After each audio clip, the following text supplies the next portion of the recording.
Emeka, the son of a pastor, he was 18 years old.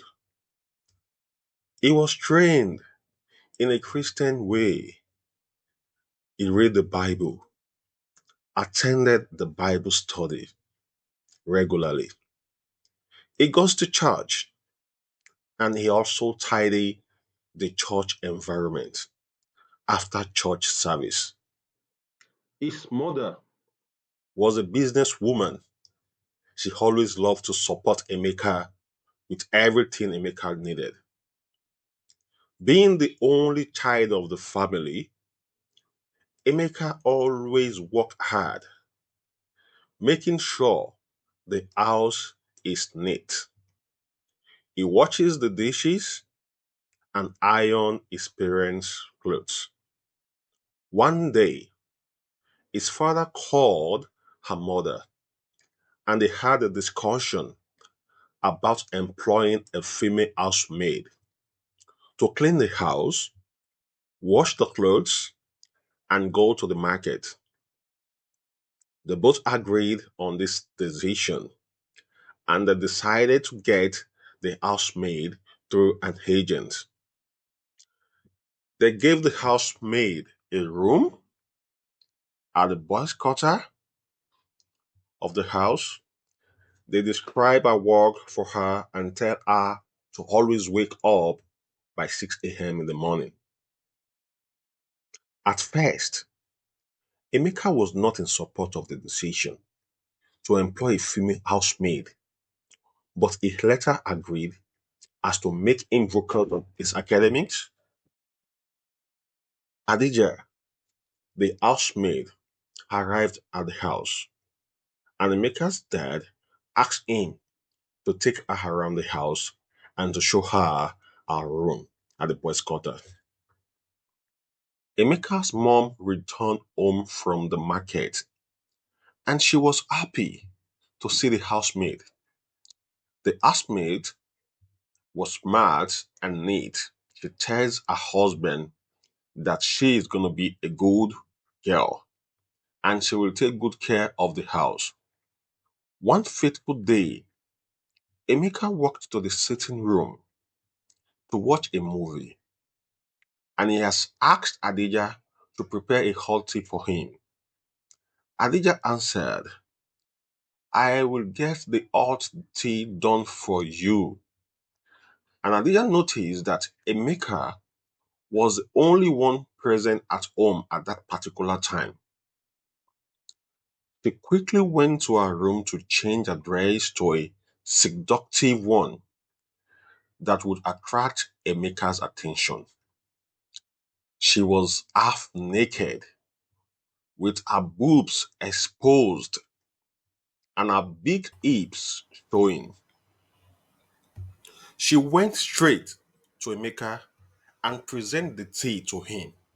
She said, Emeka, don't you like what you see? Emeka replied, I did not see anything. Adija said, look up now. Can't you see my lovely boobs? Emeka said, I did not see anything, oh. She stretched her hand on Emeka's chest and rubbed him. Emeka quickly took off her hand and told her to leave, or else he would report her to his parents. She left in anger and she was shocked. Despite all she did, Emeka refused her. She went back to her room to change her dress to a normal dress. She then went back to meet Emeka and pleaded with him not to tell his parents. Emeka said he won't tell his parents and she shouldn't try that next time.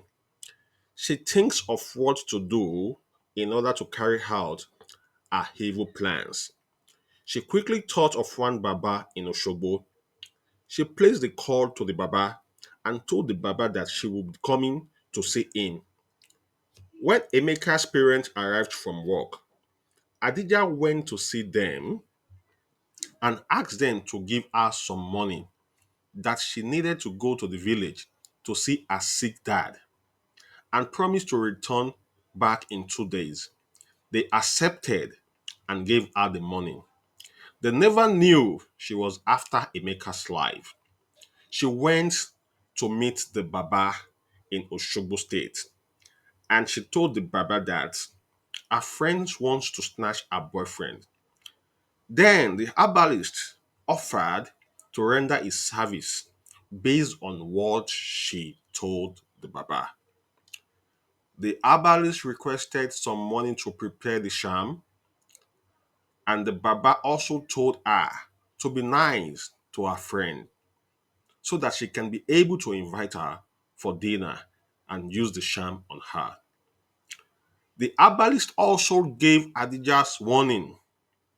She accepted the sham and told the Baba that she will not make any mistake regards to the warning the Baba gave her.